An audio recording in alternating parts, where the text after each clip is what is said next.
Hey everyone, and welcome back to Daily English Talk. I'm Emily, and I'm really happy you're here with me today.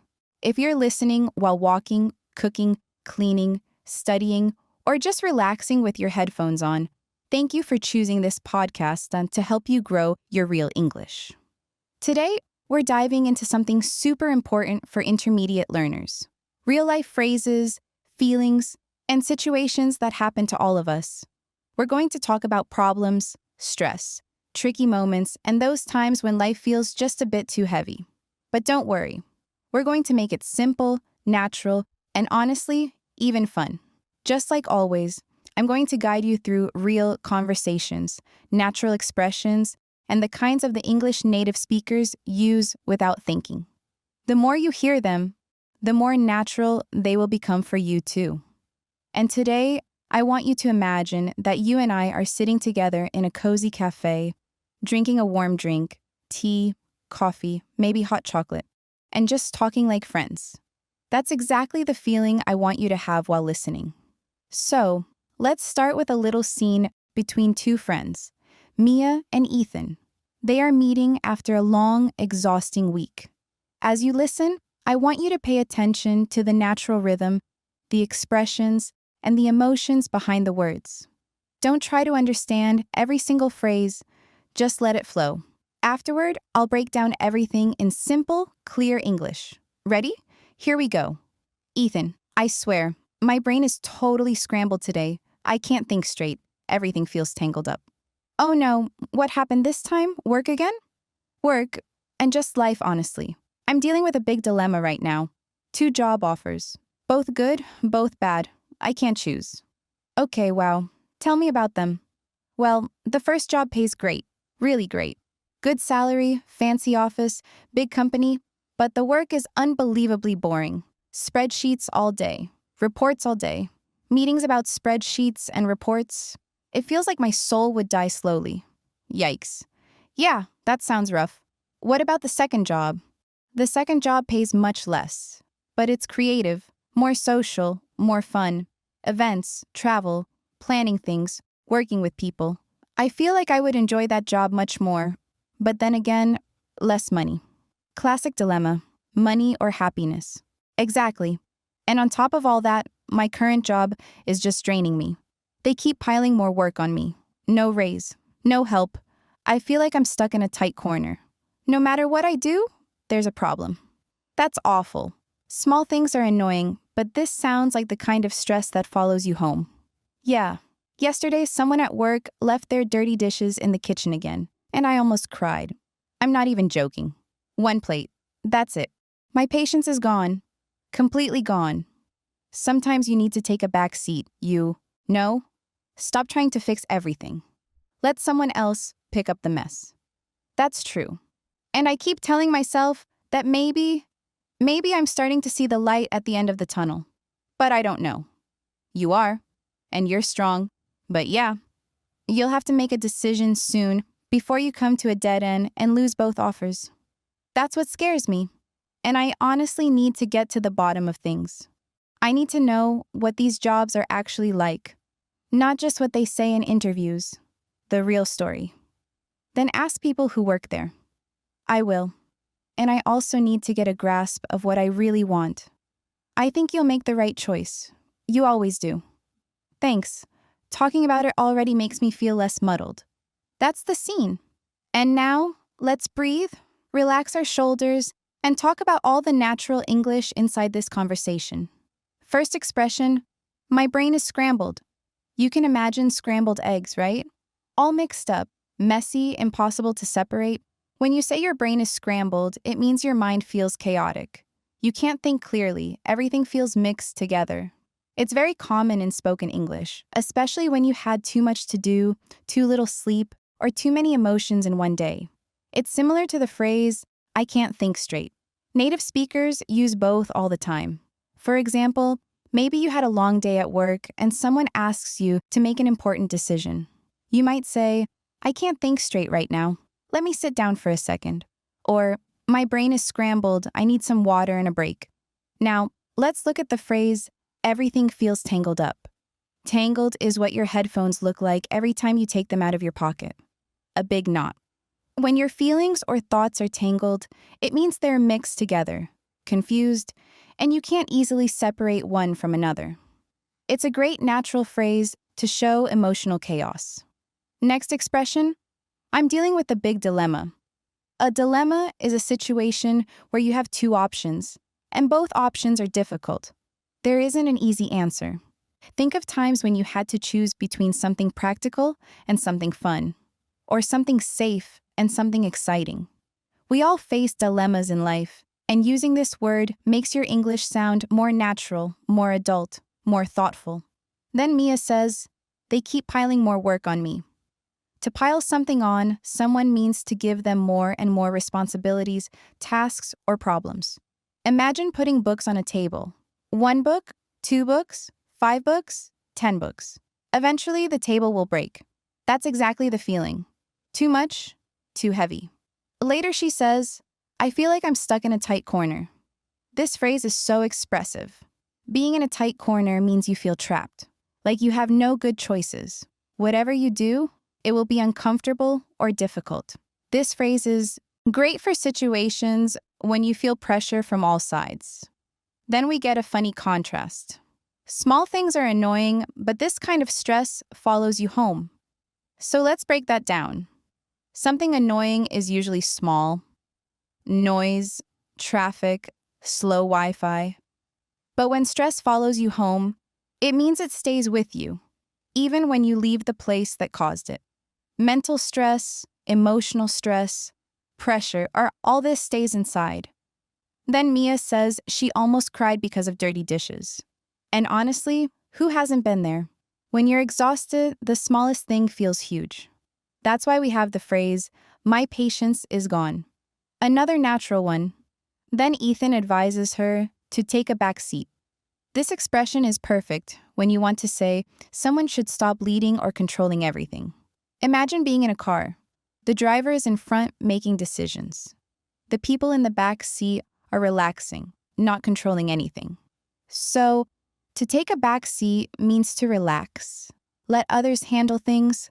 Stop trying to fix everything. Then we have this beautiful expression. See the light at the end of the tunnel. This is one of the most powerful English phrases to express hope. It means that even though you're going through something hard, you're starting to see signs that things will get better soon. Next, come to a dead end, or just like in a road that suddenly stops. In life, this means there's no way forward, no more solutions, no more options. You have to stop and choose a different direction. Then, get to the bottom of things. This means to find the real cause, the real truth behind something. Not just what you see at the surface. For example, if someone is acting strange and you want to understand why, you might say, I want to get to the bottom of this. And finally, get a grasp of what I really want. To get a grasp of something means to fully understand it. Not a little bit, but clearly, deeply, confidently. Let me tell you a little personal story. When I first moved to Canada, everything felt confusing. The culture, the job market, the weather. Oh my goodness, the weather. It all felt like too much. I didn't have a grasp of anything yet. My brain was always in a muddle. But little by little, things started to make sense. I learned how people communicate, how to find jobs, how to dress properly for the cold. One day I realized, hey, I'm getting a grasp of this place. And that moment felt amazing. So now, let's take these expressions and imagine you using them in your daily life. Imagine you come home after a long day and someone asks how you are. You can say, honestly, my brain is scrambled. Give me 2 minutes to breathe. Totally natural. Imagine your friend asks why you haven't made a decision about something important.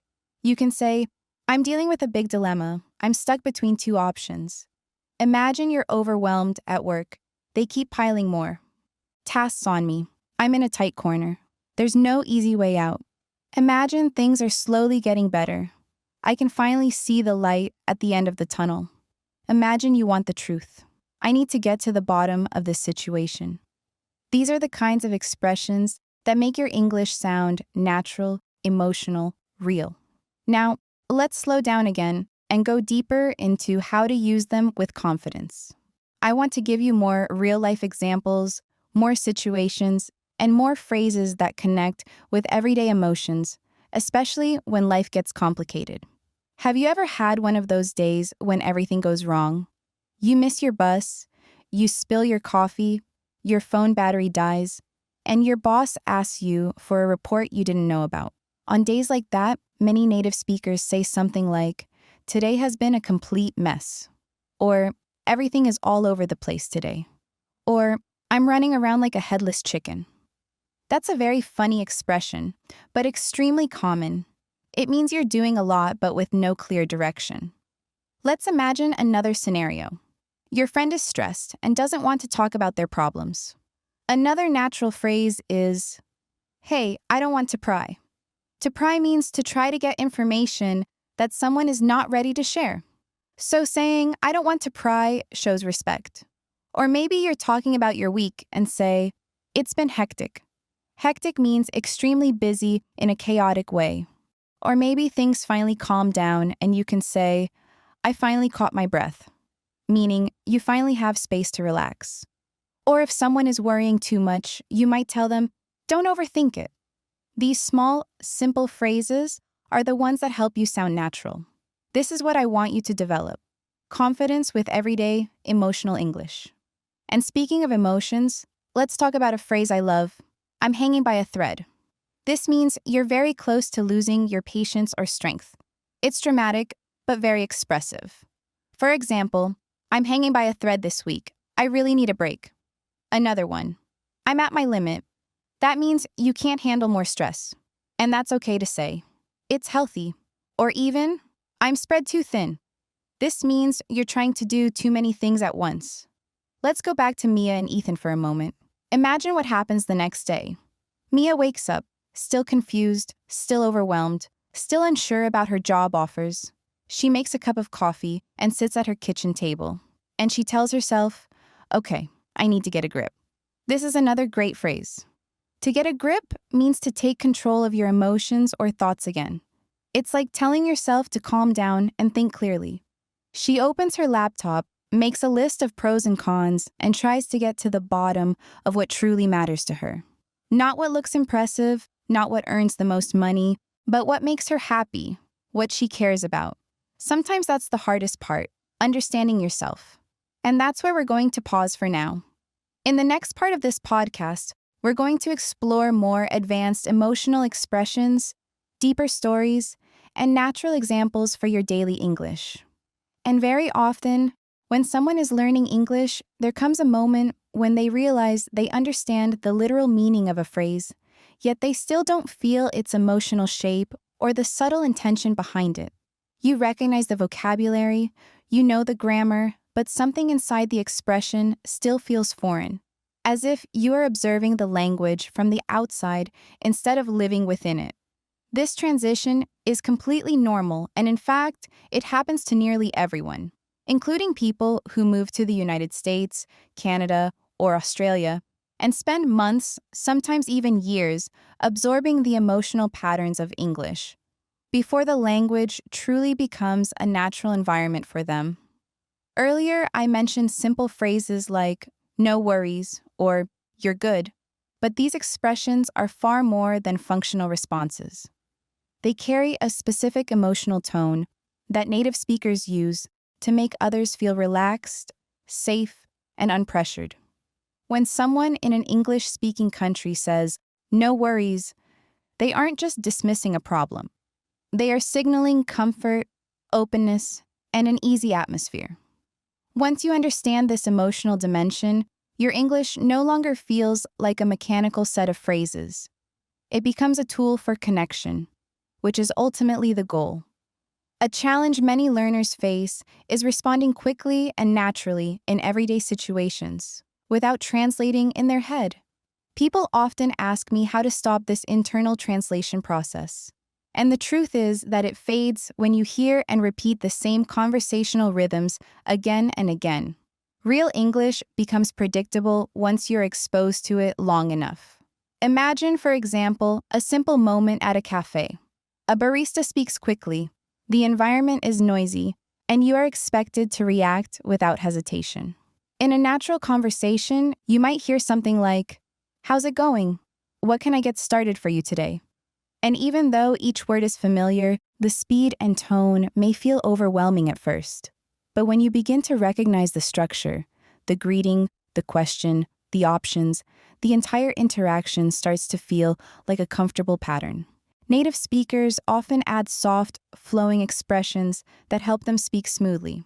Instead of simply saying, "I want," they might begin with something like, "I think I'll go with," or "Actually, I might try," or "Let me get." These longer, gentler structures are not about correctness. They are about sounding relaxed and natural, and once you start using them, your English immediately feels more fluent. Another everyday scenario is when someone bumps into you on the street. Textbook English might teach you to say, "It's okay," but native speakers respond with more emotional softness. "You're all good. No worries. You're fine." Or, "You're good. Don't worry about it." Interestingly, even when the other person bumps into them, native speakers sometimes respond as if they were the one at fault. These reactions are not logical, they're cultural, and learning them helps you understand the rhythm of real daily English. Tone is another crucial part of natural communication. Consider the phrase, "I'm not sure," which learners often treat as a simple statement. In reality, native speakers use it in many emotional ways.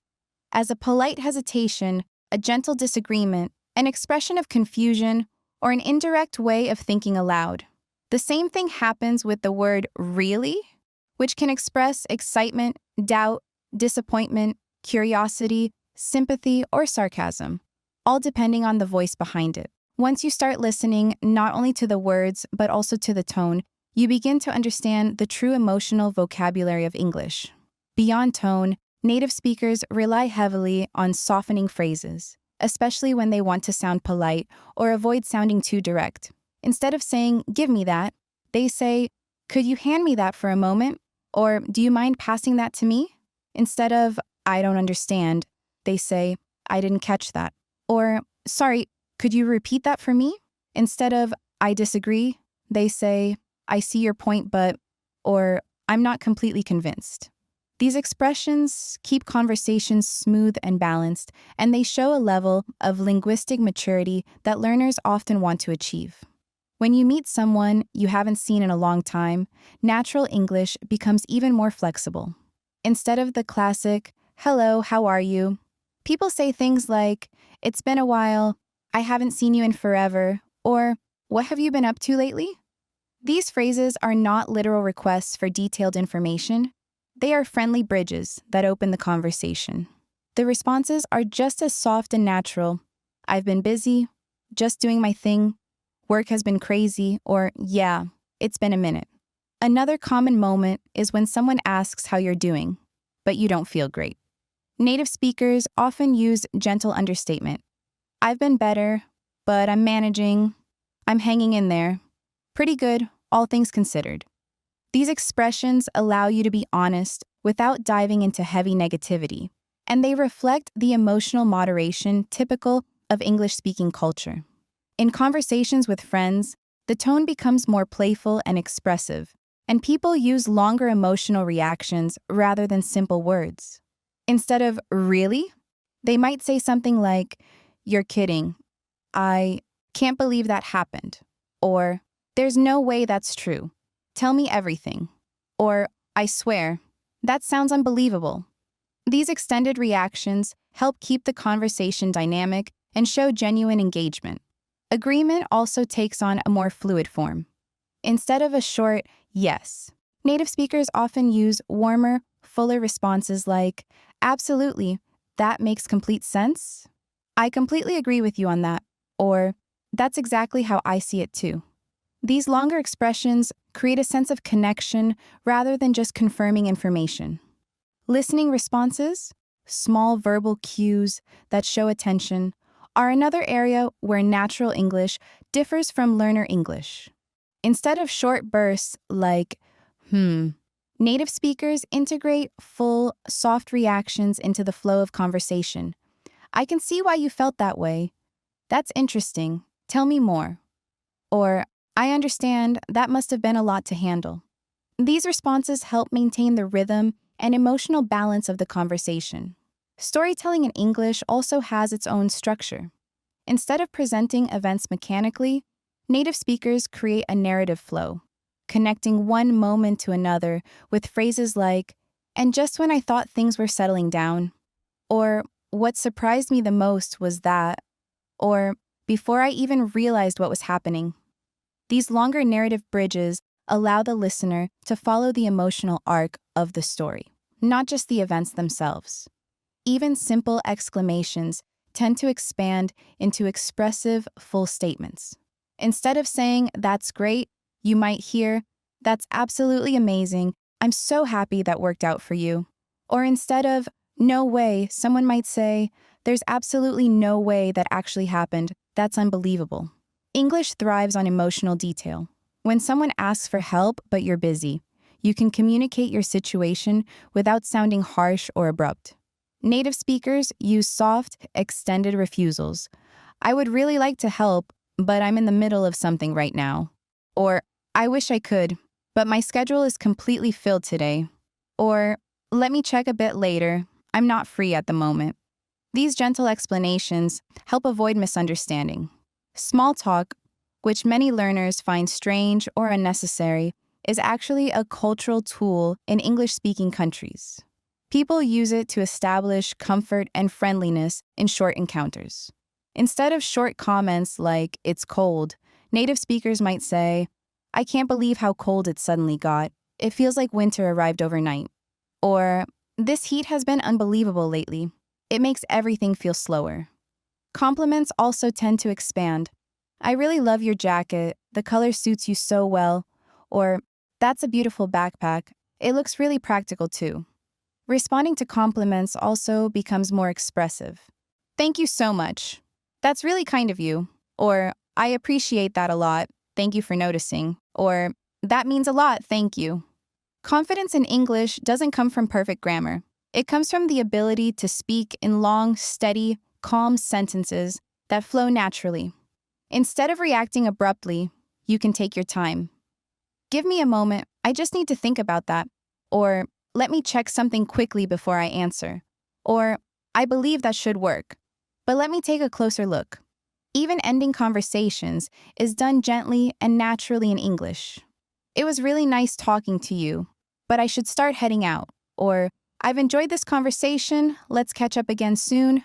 Or, "I should get going now, but take care and have a great rest of your day." All these elements, the flow, the tone, the emotional structure, the gentle connectors, the extended reactions, create the deep, natural English you hear from native speakers every day. And as we come to the end of this episode, I want to leave you with a simple but important thought. Improving your English is not about memorizing the perfect phrase or forcing yourself to sound a certain way. It's about gradually allowing the language to become part of how you express your experiences, your reactions, and your personality. Every new word you learn, every sentence you build, every conversation you listen to, they all add another small piece to the way you communicate until one day you realize that English no longer feels like something outside of you, but something that moves naturally with your thoughts. If you stay patient with yourself, if you let the language grow slowly and consistently, you'll notice that moments which once felt stressful or confusing start feeling effortless. You'll understand not only the words people say, but also the intention behind them. You'll respond without hesitation. You'll express your ideas with clarity and ease. And eventually, English becomes not just a tool, but a space in which you feel comfortable, confident, and free to be yourself. Thank you for spending this time with me and for choosing to make English a part of your life today.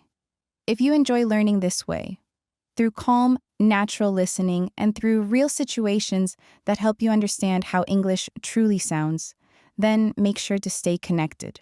Follow the podcast, subscribe to the channel, and join me for more episodes that will help you grow, step by step, into the speaker you want to become. This is Emily, and you've been listening to Daily English Talk. I'll see you in the next episode. Take care and keep learning.